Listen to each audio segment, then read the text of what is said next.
I'm Two Maniac, and today's a first for me. I'm riding for the first time with bark busters and handguards. We're going to talk about firsts today, so stay tuned, because it's going to be a crazy fun ride. Power down.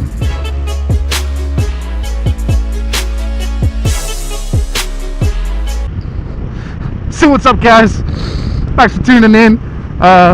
Ignore my craziness, my crazy antics, because I'm crazy. That Wheel Maniac is crazy. But today's the first for me. Like I said, I just installed these bark busters and these, I guess, wind guards. I don't know what else to call them.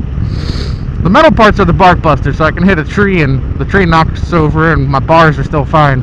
My controls don't break. These are from Enduro Engineering.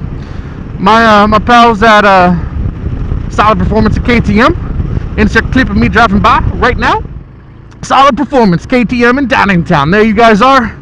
You guys rock. Woohoo! Keep it up, guys. My pals at Solid Performance, KTM dealership in Downingtown, Pennsylvania, hooked me up. My man Evan and Kevin, the two guys that will take care of you. They do a good job. So shout out to you guys. But anyway, let's talk about some firsts. So other than first time with bark busters, I want to tell you guys about the first time I ever rode a street motorcycle. Now, when I was a kid, I rode a couple dirt bikes. My parents don't know about that. Sorry, guys. The neighbors back and behind us had a little Honda CR50 or whatever it was. Tiny little thing, and I putzed around. I dropped it once, came back with a scraped knee. Nothing too bad. That was really one of the only times I rode it, though, because I was scared of it. But about 6 years ago, I'm working at Sprint, and I'm really interested in getting a motorcycle. And my manager at the time was like, yeah, man, I got this Yamaha XJ600 that I don't really ride.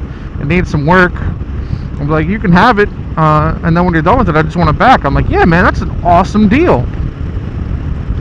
So he hooked me up. A couple months later, we set up a time for me to go pick it up. I got my girlfriend's stepdad's truck and went to go pick it up.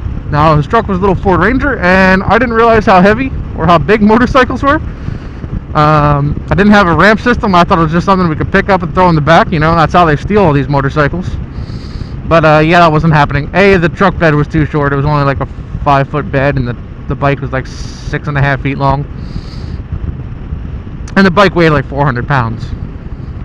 So the next day I went out.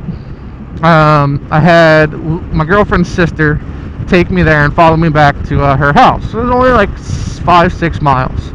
But it's pouring down rain, and this is the last time I'm going to be up here for like a few weeks. So I wanted to get it and bring it back. I was starting the MSF class in like 2 weeks. So I kind of wanted to putz around on it.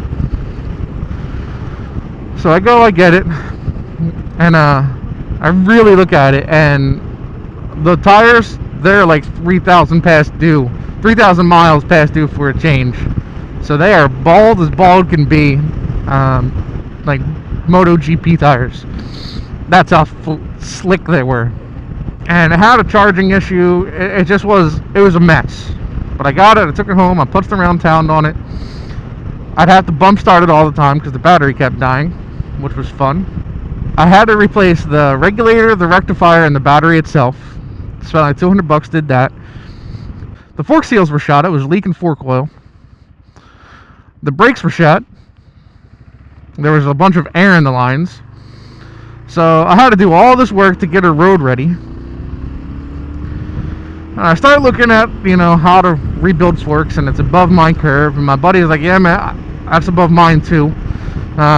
I don't have the tools at home to do it, so you'd have to take it to my shop, and that'd be a whole bunch of money. So eventually I just after I took my MSF class, I'm like, you know what, let me look around, let me go try to finance a few bikes. So, I gave the bike back to him, and on the way back to his house, I had to take it on the highway. And that was the first time I ever really tried to wring out its neck, and the carbs were shot. So I had to rebuild the carbs.